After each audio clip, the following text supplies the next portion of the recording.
told to protect us and to give us the guidance that we needed, which in your case, when you speak of counselors, you'd be right. Now, that man has been an inspiring figure to me, and I call him a man because he's a transgender woman. Okay. Under your definition. So does that make him less of a man? Does the character he's displayed not only as a teacher, but as a veteran, well, look, does that reduce his masculinity? That's awfully hypothetical because I don't know this person, but you're kind of proving my point. You said that the trans person is really empathetic, therefore feminine. Hello guys, welcome back to my YouTube channel at Person Makeover. Today we're going to be checking out Charlie Kirk, WRECKS Pro Trans WRECKS activist. So without further ado, let's get into this. That's Charlie. Oh, my bad. I didn't realize that. That's Charlie. My name is Joe Gonzalez, and first of all, I want to thank you for taking the time to answer not only my question, but to those that came before me and those that will come after me. My question is very relevant to the previous questions I have been asked with respect to what gender and sex is. You've placed an emphasis on the roles of men and women, so I must ask, what do you consider masculinity to be? Boy, how much time you got? The masculine characteristic inherently favors the unknown, single-minded, willing to challenge for the greater good. The masculine is the one that is less likely to nurture, but more likely to protect. Sure.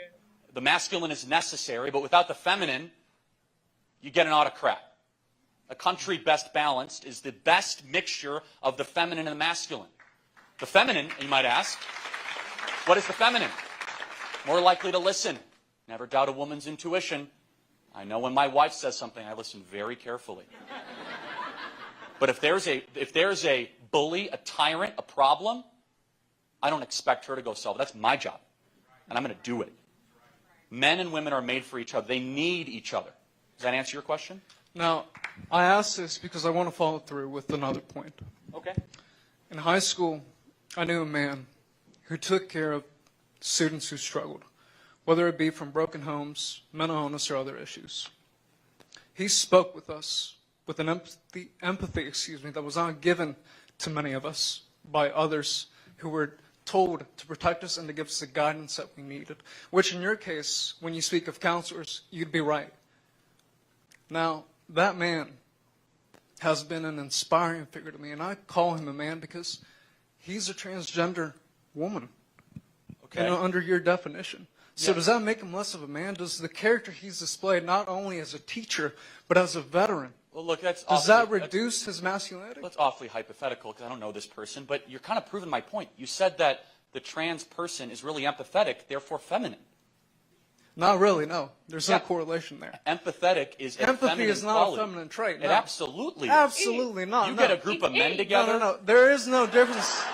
You'll know exactly. The football team is not Karen. Empathy is one of the most masculine traits imaginable. Okay, look, that's what brings about change. All right, okay, so you're wrong. So how am I wrong? Because you're pandering to a specific crowd?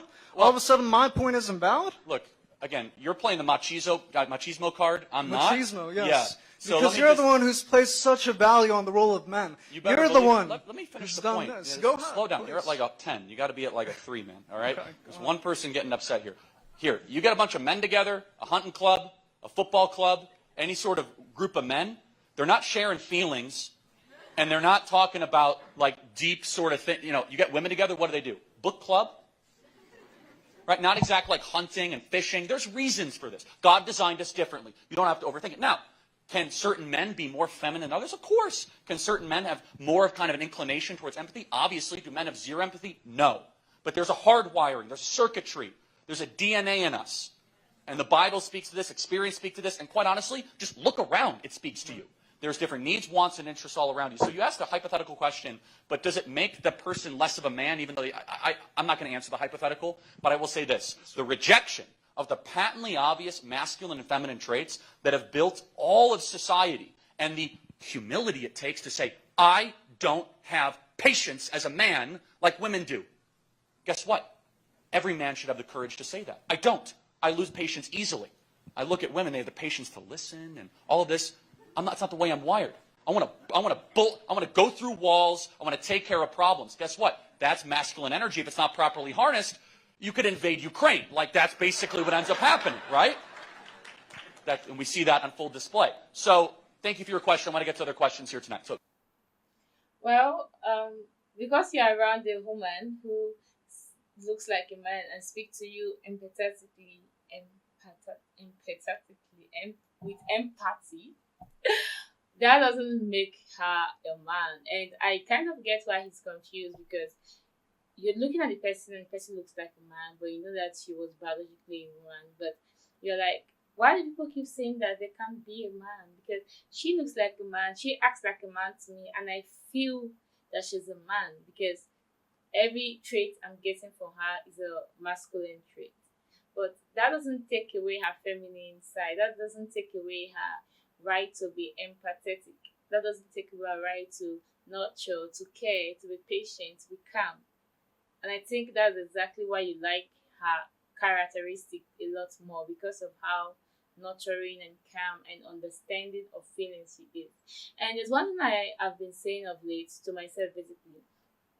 I've been saying that this generation of men, they're becoming way too feminine. They're trying to tap into the feminine energy way too much, and our women are being too masculine. And I don't know.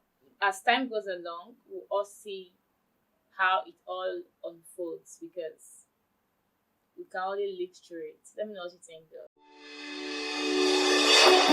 though.